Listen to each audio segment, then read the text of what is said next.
भारतीय सेना में अही रेजिमेंट बनाने की मांग एक बार फिर से तेज हो गई है।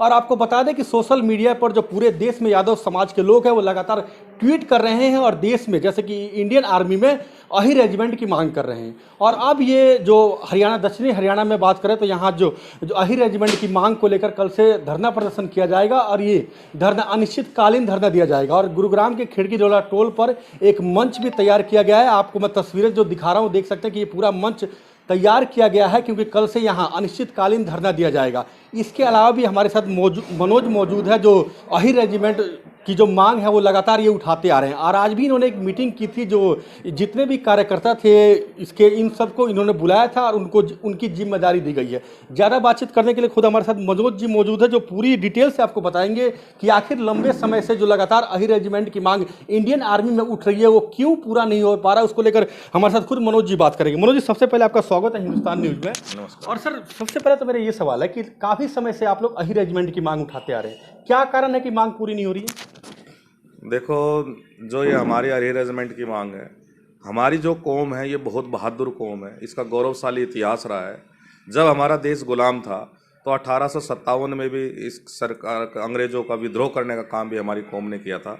हमारे जो जनरल थे राव गोपाल देव जी, उस सरकार के खिलाफ थे और 5000 सैनिकों के साथ नसीपुर में राव तुलाराम जी, गोपाल देव जी, बाल किशन जी, इनके नेतृत्व में एक लड़ाई गई थी और वहाँ जब शहादत दी थी।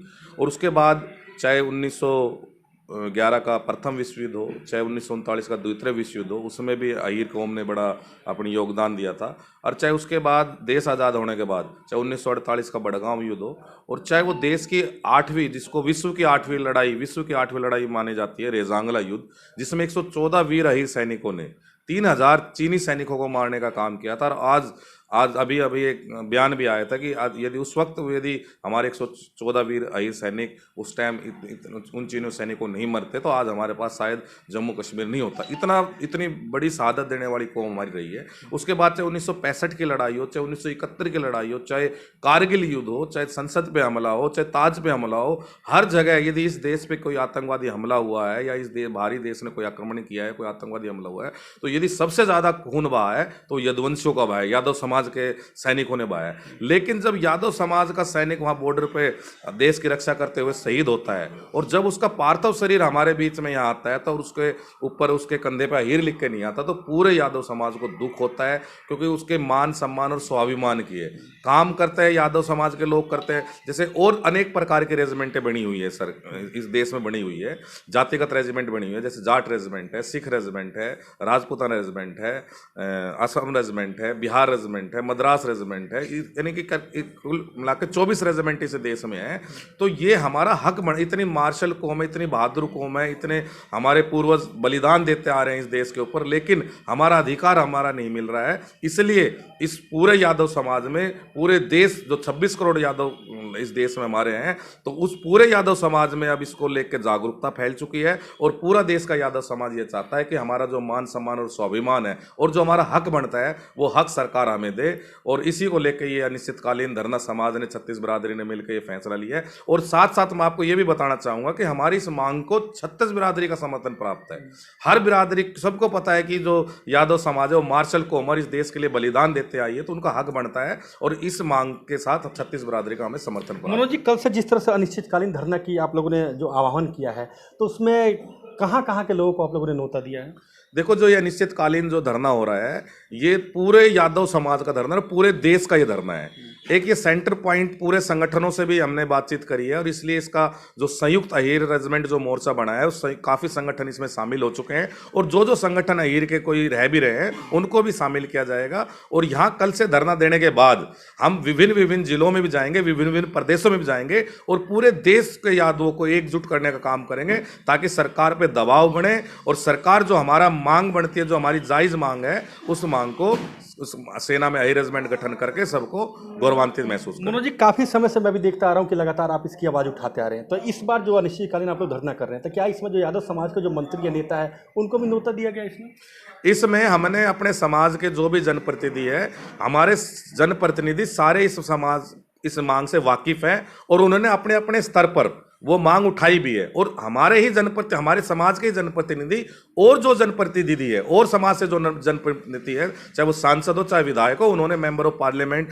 संसद में भी इस मांग को उठाया है और विधानसभाओं में मांग को उठाया है। तो ये जो मांग है ये जनप्रति, और जितने भी मैं आपके इस न्यूज चैनल के माध्यम से हाथ जोड़ के सभी से अपील करूंगा कि ये जो मंच है ये नॉन पॉलिटिकल मंच है, ये किसी दल का मंच नहीं है, पूरे छत्तीस बिरादरी समाज का मंच है।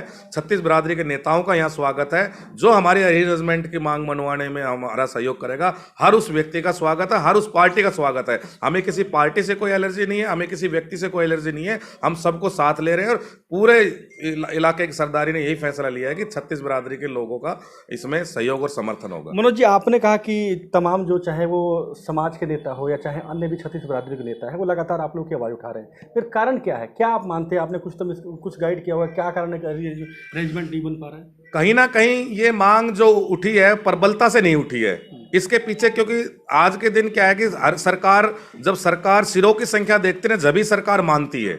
बिना सिरों की संख्या देखे, जैसे कृषि कानून सरकार लेके आई थी, अब किसानों ने पिछला 12-13 महीने आंदोलन चलाया और बिल्कुल वो करार ताकत दिखाई किसानों ने, तो सरकार झुकी और सरकार ने माना कि किसान ने, प्रधानमंत्री ने कहा कि भाई ये कृषि कानून वापस लेते हैं। तो हमने अरेंजमेंट को लेके सिर्फ हमने छोटे छोटे स्तर पे ज्ञापन दिए, या हमारी जो टीम है शालीनता से, यानी अहिर भी पूरे देश में अपनी ताकत दिखा रहे हैं, शालीनता से हमने अपनी मांग को रखा। लेकिन इस बार समाज ने एक फैसला लिया है कि जो ये यादव समाज है ये बहुत शालीन समाज है, बहुत शांतिप्रिय समाज है, लेकिन सरकार हमारी शालीनता को और शांति को हमारी कायरता ना समझे।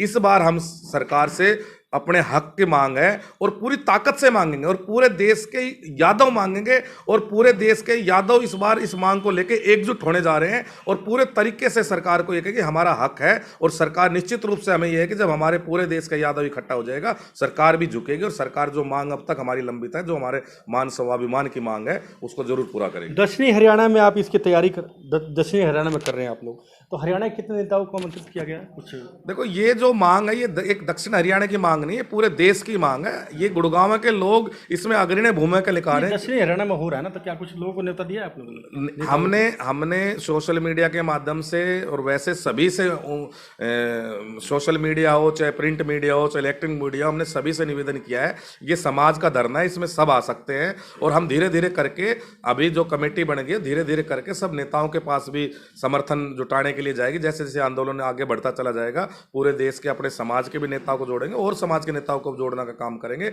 और निश्चित रूप से कुछ नेता हमारे इस धरने में उन्होंने आश्वासन भी दिया कि हम जल्दी आपके धरने पे आके इस मांग का समर्थन भी करेंगे। और निश्चित रूप से इस बार ये मांग जो है प्रबलता से ये समाज सरकार के सामने रखेगा। मनोज जी, लास्ट सवाल है मेरा कि 5 राज्यों में चुनाव है, क्या इसका असर पड़ेगा?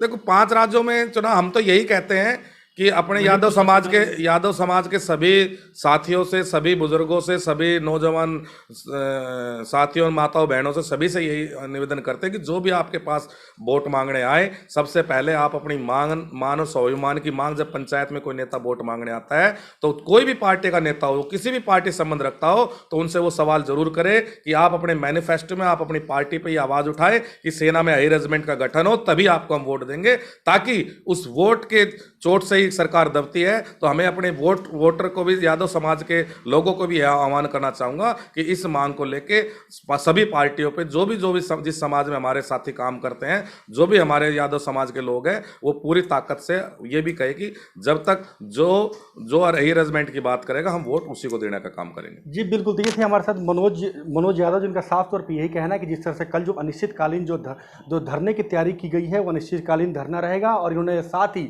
यादव समाज के लोगों से भी अपील की है कि इस बार जिस तरह से 5 राज्यों में जो चुनाव है, तो कहीं भी वोट डालते समय वो अपने नेता से मैनिफेस्टो में इस बात का जिक्र जरूर करवा ले कि इस साल अहि रेजिमेंट भारतीय सेना में लागू हो। गुरुग्राम से हिंदुस्तान न्यूज के लिए मालोक उपाध्याय।